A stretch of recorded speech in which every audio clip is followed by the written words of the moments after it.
네, 또 하나의 문제를 다뤄보도록 하겠습니다. 어젯밤이었죠.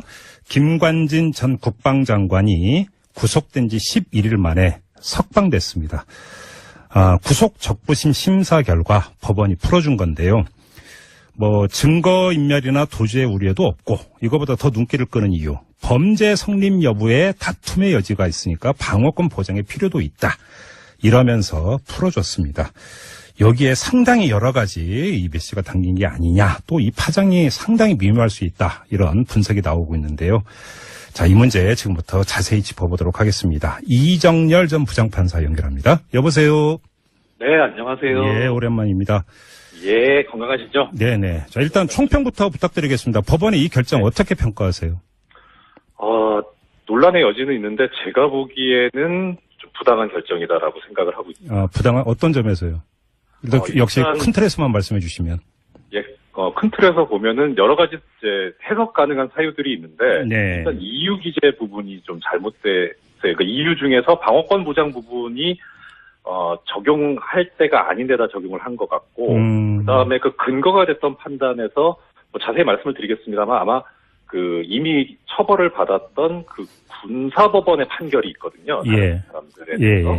예. 그 판결을 참고를 했던 게 아닌가 싶은데, 그런데 사실 군사법원에서의 판결이 예전에 연재욱 사령관하고 옥도경 사령관 판결을 말씀을 드리는 건데요. 네. 그분들은 그러니까 이 정치 댓글이나 정치 관여 관련해가지고 군사법원에서 상당히 낮은 처벌을 받았었거든요. 네네네.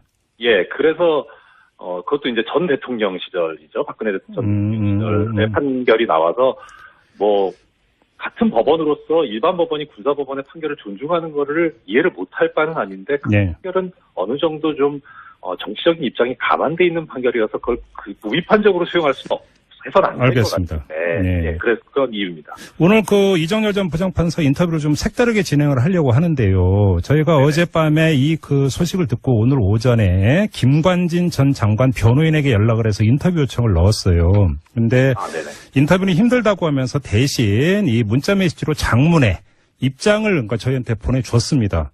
그러니까 내용이 어떤 거냐면 왜 이렇게 법원의 어떤 구속 적부 심사 결과가 정당한 것인지를 주장하는 그런 입장인데요.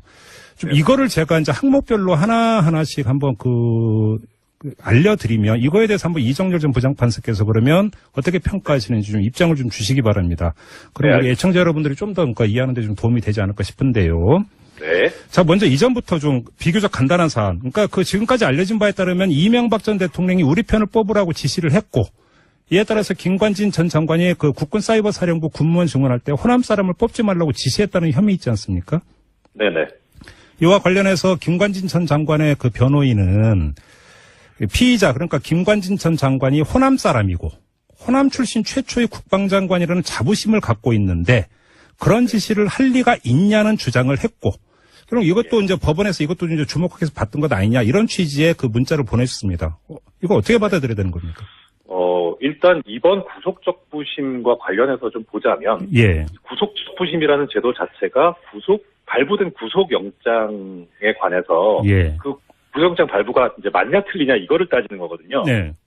그런데 종전에 지금 발부된 구속영장을 보면 그 당시에 구속영장이 발부될 때 발부했던 강부영 판사가 제시했던 이유가 주요 혐의인 정치관여 부분에 대한 범죄 사실이 소명이 된다는 게 이유였어요. 그렇죠. 예. 그런데 지금 말씀하신 부분은 정치관여 부분이 아니고 네. 직권남용 부분이거든요. 네.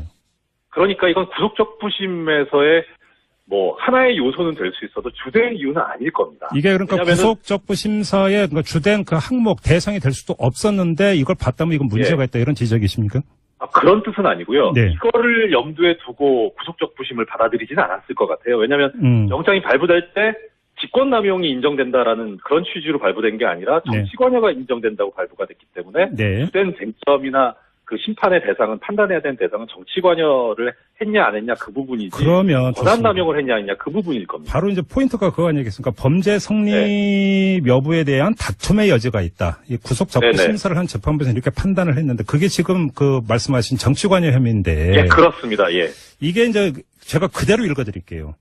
변호인 입장에서는 적용된 군형법 94조가 위헌 제청되어 있고, 예. 두 번째, 국무위원인 국방장관은 국가공무원법상의 정치적 중립 의무 위반죄의 대상에도 제외되어 있는데 네. 민간인인 피의자에게 공범이라는 이유로 군형법을 적용할 수는 없다는 법률적 주장, 이걸 강조를 했습니다. 네. 이건 어떻게 받아들여야 네네. 됩니까?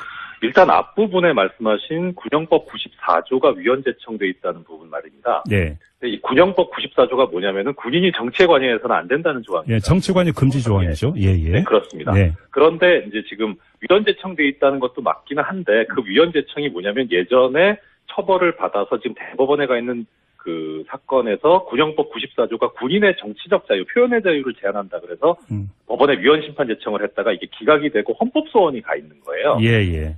그러니까 이제 위헌 제청돼 있다라고 하는 건 사실 법원에서 한번 받아들여지지 않았었거든요. 아, 예. 그거는 큰 이유는 아닐 겁니다. 오히려 무게는 뒷부분에 있습니다. 그러니까 문제가 뭐냐면은 네.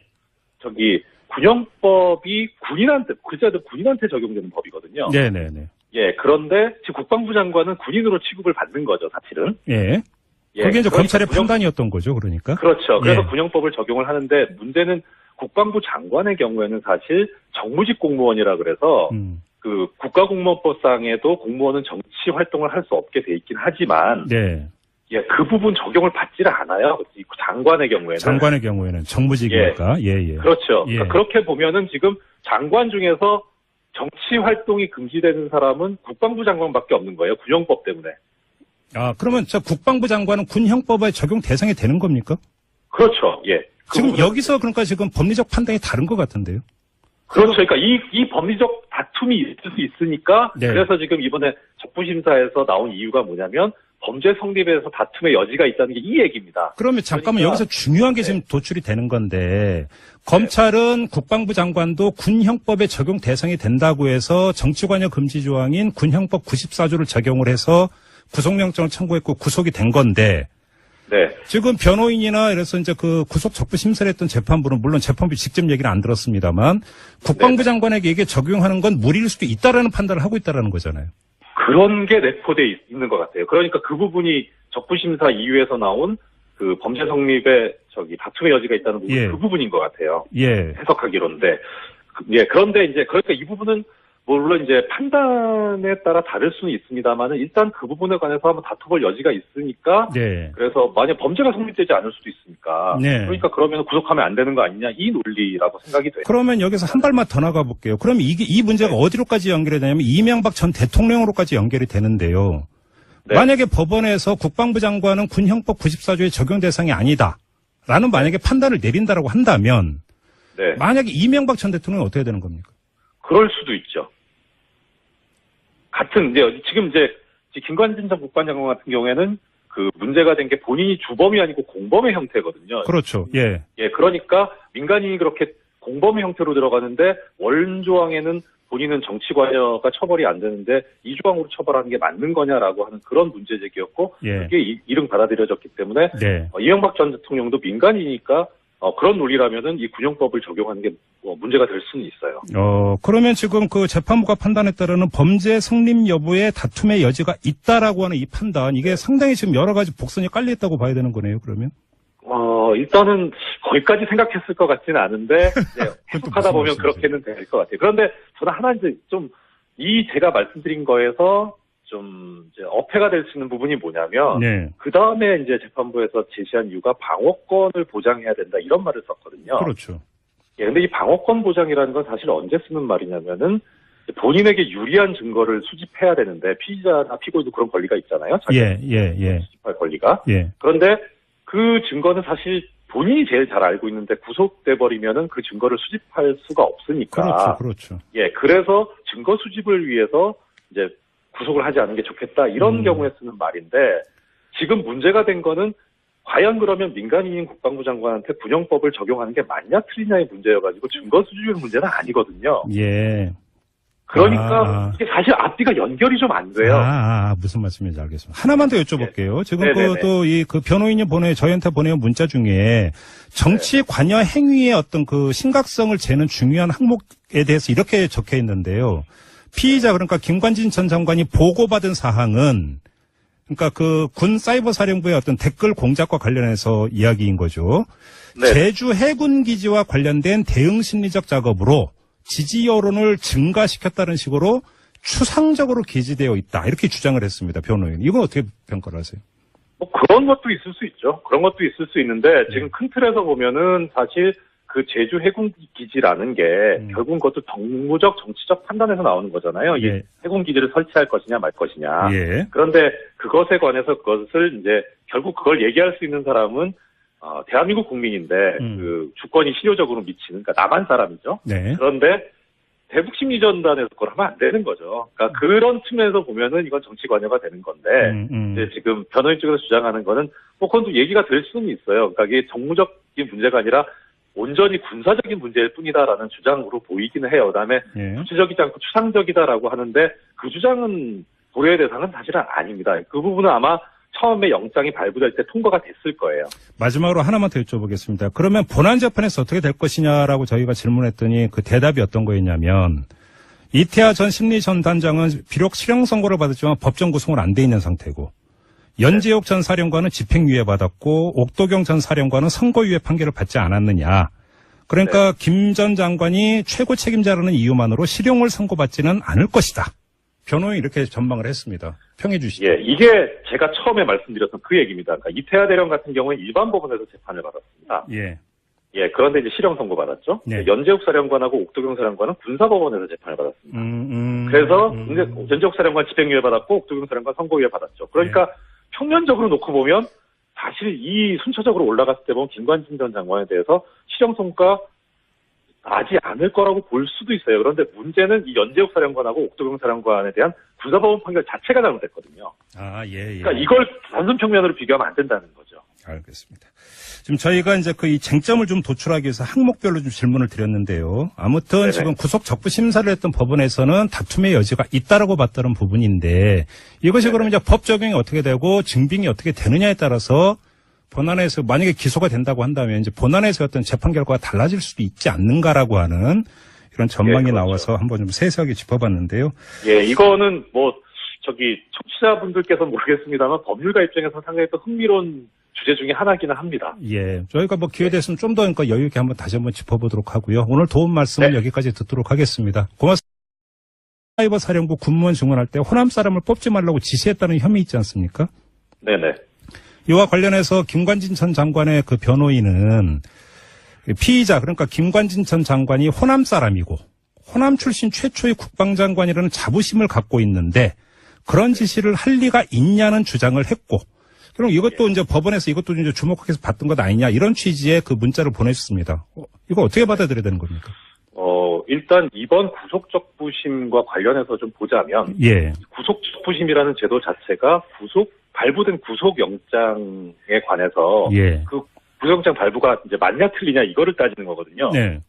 그런데 종전에 지금 발부된 구속영장을 보면 김관진 전 장관 변호인에게 연락을 해서 인터뷰 요청을 넣었어요. 근데 인터뷰는 힘들다고 하면서 대신 이 문자 메시지로 장문의 입장을 그러니까 저희한테 보내줬습니다. 그러니까 그 내용이 어떤 거냐면 왜 이렇게 그 법원의 어떤 구속 적부 심사 결과가 정당한 것인지를 주장하는 그런 입장인데요. 좀 이거를 제가 이제 항목별로 하나하나씩 한번 알려드리면 이거에 대해서 한번 이정열 전 부장판사께서 그러면 어떻게 평가하시는지 좀 입장을 좀 주시기 바랍니다. 그럼 우리 애청자 여러분들이 좀 더 그러니까 이해하는 데 좀 도움이 되지 않을까 싶은데요. 네. 자, 먼저 이전부터 좀 비교적 간단한 사안. 그러니까 그 지금까지 알려진 바에 따르면 이명박 전 대통령이 우리 편을 뽑으라고 지시를 했고 이에 따라서 김관진 전 장관이 그 국군 또 하나의 문제를 다뤄보도록 하겠습니다. 어제 밤이었죠. 김관진 전 국방장관이 구속된 지 11일 만에 석방됐습니다. 구속 적부심 심사 결과 법원이 풀어준 건데요. 뭐 증거인멸이나 도주의 우려도 없고 이거보다 더 눈길을 끄는 이유. 범죄 성립 여부에 다툼의 여지가 있으니까 방어권 보장의 필요도 있다. 이러면서 풀어줬습니다.